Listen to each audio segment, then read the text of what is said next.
রিয়া তার ক্লাসের মধ্যে সবচেয়ে স্মার্ট আর ইন্টেলিজেন্ট মেয়ে। সবসময় তার রেজাল্ট ক্লাসের সবার চেয়ে ভালো হয়, কিন্তু তার মধ্যে কিছুটা শাইনেস কাজ করে।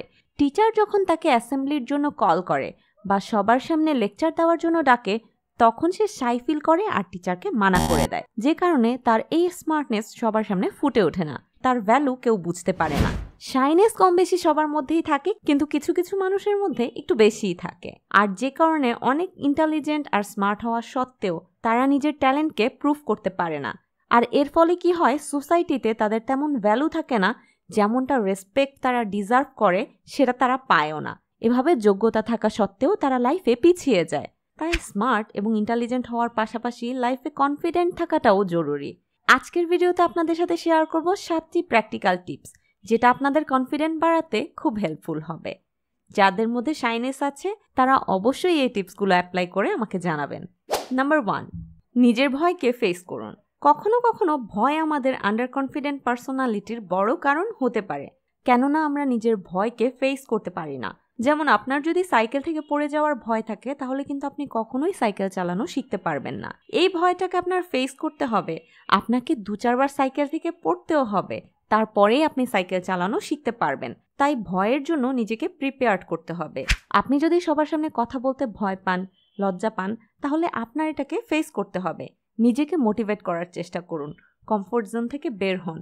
একবার যখন আপনি নিজের এই ভয়কে ফেস করবেন এবং এই সিচুয়েশন ওভারকাম করতে পারবেন, তখন আপনি বুঝতে পারবেন এটা আসলে কিছুই ছিল না। আপনার কনফিডেন্ট লেভেল তখন এমনিই বেড়ে যাবে। নাম্বার 2, কারো অ্যাপ্রুভালের জন্য অপেক্ষা করবেন না। কিছু কিছু মানুষ কনফিডেন্ট হতে পারে না, কারণ তারা সবসময় অন্যের অ্যাপ্রুভাল চায়। অন্যের কাছে তারা ভালো হতে চায় এবং প্রশংসা পেতে চায়। একজন কনফিডেন্ট ব্যক্তি কখনোই অন্যের কাছ থেকে এটা আশা করে না। তারা কিন্তু সহজেই নিজের ভুল বা ল্যাক অফ নলেজকে অ্যাকসেপ্ট করে। অন্যরা কি ভাবলো বা কি বললো সেটার প্রতি তারা খেয়াল করে না, আর তারা কারো কাছে অ্যাপ্রুভালও চায় না। কনফিডেন্ট ব্যক্তিরা নিজের কথাকে খুব সুন্দরভাবে অন্যের কাছে উপস্থাপন করতে পারে। আসলে অন্যের কাছে অ্যাপ্রুভাল চাওয়া বা সবাইকে খুশি রাখতে চাওয়াটা আমাদের কনফিডেন্স লেভেলকে লো করে দেয়।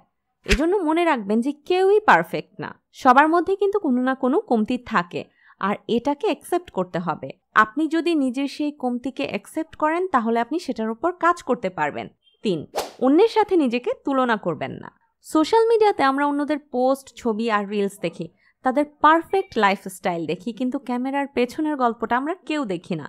কেউ দামি রেস্টুরেন্টে গিয়েছে, নতুন গাড়ি কিনেছে বা বিদেশে ঘুরতে গিয়েছে, এগুলো দেখে আমরা নিজেদেরকে তাদের সাথে কম্পেয়ার করি। আমরা মনে করি যে তাদের লাইফ কত পারফেক্ট, আর তখন আমরা নিজেদেরকে ফেইলার ভাবতে থাকি। সোশ্যাল মিডিয়ার এই পোস্টগুলো কিন্তু তাদের লাইফের এডিটেড পার্ট। তাদেরও ইনসিকিউরিটিস আছে, তাদেরও প্রবলেম আছে। এমনও হতে পারে তাদের লাইফ আপনার থেকেও অনেক কমপ্লিকেটেড। সোশ্যাল মিডিয়ায় সবাই শুধুমাত্র তাদের লাইফের ভালো অংশটা প্রজেক্ট করে, যেটা দেখে অনেকে লো ফিল করে বা ডিপ্রেশনে চলে যায়, এমনকি কনফিডেন্সও হারিয়ে ফেলে। আপনি কখনোই এমনটা করবেন না। অন্যের সাথে নিজেকে কম্পেয়ার করে নিজের কনফিডেন্সকে নষ্ট করবেন না। যদি আপনি অন্যের সাথে নিজেকে কম্পেয়ার করেন, তাহলে শুধুমাত্র আপনি নিজেকে ইনসাল্ট করবেন। 4, নিজের সাথে কথা বলুন। আপনি যখনই আন্ডার কনফিডেন্ট ফিল করবেন, তখন নিজের সাথে কিছু পজিটিভ কথা বলুন। আপনার যোগ্যতা সম্পর্কে ভাবুন, কারণ সবার মধ্যে অনেক কমতি থাকলেও একটা না একটা যোগ্যতা, একটা না একটা ট্যালেন্ট অবশ্যই থাকে। সেটাকে জানা এবং বোঝা দরকার। আপনি এখনই এই ভিডিওটি পজ করে নিজের 3টি যোগ্যতা লিখে আমাদেরকে কমেন্ট করুন। হতে পারে আপনি ভালো রান্না করতে পারেন, ভালো ছবি আঁকতে পারেন, সুন্দর গিটার বাজাতে পারেন, বা এর চেয়েও ছোট কোনো বিষয় যা আপনাকে অন্যদের কাছ থেকে আলাদা করে। এজন্য নিজের যোগ্যতা সম্পর্কে ভাবুন এবং নিজের সাথে পজিটিভ কথা বলুন। অনেকে এক্ষেত্রে আয়নার সামনে দাঁড়িয়ে কথা বলাটাকে সাজেস্ট করে। এটা একটা বেস্ট অপশন হতে পারে। আপনি আয়নার সামনে দাঁড়িয়ে নিজের চোখের দিকে তাকিয়ে পজিটিভ কথা বলতে পারেন। এতে আপনি অনেক বেশি কনফিডেন্স ফিরে পাবেন। 5, নিজের ওপর নির্ভর করুন। আমরা অনেক সময় ছোট ছোট বিষয়ে অন্যের ওপর নির্ভর করি, যেটাতে আমাদের সেলফ রেসপেক্ট হার্ট হয়। আমরা যখন কারো উপর ডিপেন্ডেন্ট থাকি, তখন কিন্তু আমাদের লাইফের কন্ট্রোল তার হাতে চলে যায়। আপনি যদি ফাইন্যান্সিয়ালি ইন্ডিপেন্ডেন্ট হয়ে যান, তখন কারো উপর নির্ভর না করে আপনি কনফিডেন্টলি ডিসিশন নিতে পারবেন। তাই সবার কাছে অনুরোধ, অন্তত ততটুকু ফিনান্সিয়ালি ইন্ডিপেন্ডেন্ট হন যতটুকু হলে আপনি নিজের চাহিদা নিজে পূরণ করতে পারবেন। আজকাল কিন্তু ঘরে থেকেও অনেক কাজ করা যায়, যেমন graphics designing, digital marketing, video editing. এগুলো আপনি ঘরে থেকেই শিখতে পারবেন এবং জানতে পারবেন। আপনার মধ্যে শুধু ইচ্ছা থাকতে হবে এবং নিজের জন্য সময় বের করতে হবে। আর এটা করতে পারলে আপনি নিজের একটা পরিচয় গড়ে তুলতে পারবেন এবং কনফিডেন্টলি যে কোনো ডিসিশন নিতে পারবেন। 6. নিজেকে জানুন। সবাই চায় নিজের বেস্ট ভার্সন হতে, যেই ভার্সনটা physically fit, mentally strong, financially stable.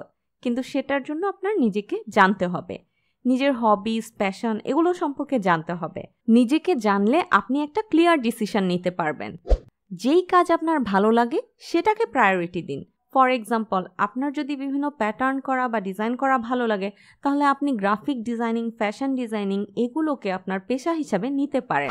নিজের প্যাশনকে কেন্দ্র করে আপনি যখন স্কিল ডেভেলপ করবেন, তখন দেখবেন আপনি সেই ফিল্ডে দক্ষ হয়ে যাবেন। আপনার কনফিডেন্স লেভেলও অনেক বেড়ে যাবে। নাম্বার 7, নতুন নতুন মানুষদের সাথে পরিচিত হন। আপনি যখন নতুন মানুষদের সাথে কথা বলবেন বা পরিচিত হবেন, তখন আপনার কনফিডেন্ট লেভেল ধীরে ধীরে ইনক্রিজ হবে। কথা বলার জড়তা কেটে যাবে আর আপনার মধ্য থেকে শাইনেস দূর হয়ে যাবে। অনেকেই আছে নতুন কারোর সাথে কথা বলতে পারে না। এক্ষেত্রে আপনার প্রয়োজন না থাকলেও বা আপনার ইচ্ছা না করলেও আপনি আপনার আশেপাশের মানুষদের সাথে কথা বলুন। যেমন নিজের প্রতিবেশী, স্কুল কলেজের ফ্রেন্ড, ক্লাসমেট, গাড়ির ড্রাইভার বা আপনার পাশের সিটের যাত্রীর সাথে প্রয়োজন ছাড়াই কথা বলুন এবং গল্প করুন। এই টিপস ফলো করে আমিও নিজের কনফিডেন্স বাড়িয়েছি। আপনি যখন কথা বলবেন তখন সামনের মানুষটিকে প্রশংসা করুন। এতে তারা আপনার প্রতি ইমপ্রেসড হবে আর তারা আপনার সাথে কথা বলতে আগ্রহী হবে। কনফিডেন্স লেভেল বাড়ানোর আসলে সবচেয়ে ভালো উপায় হলো কমিউনিকেশন। যারা ইন্ট্রোভার্ট, অন্যদের সাথে কথা বলতে পারেন না, তারা এই টিপসটি ফলো করে নিজের কনফিডেন্সকে বাড়াতে পারেন। জীবন সম্পর্কিত এই ধরনের টিপস আরও বেশি করে পেতে চাইলে আমাদের চ্যানেলটিকে সাবস্ক্রাইব করে বেল আইকনটি প্রেস করে রাখবেন। ভিডিওটি ভালো লাগলে লাইক করবেন, কমেন্ট করবেন আর বেশি বেশি শেয়ার করবেন। ইনশাআল্লাহ কথা হবে পরবর্তী সপ্তাহে। সাথে থাকার জন্য ধন্যবাদ।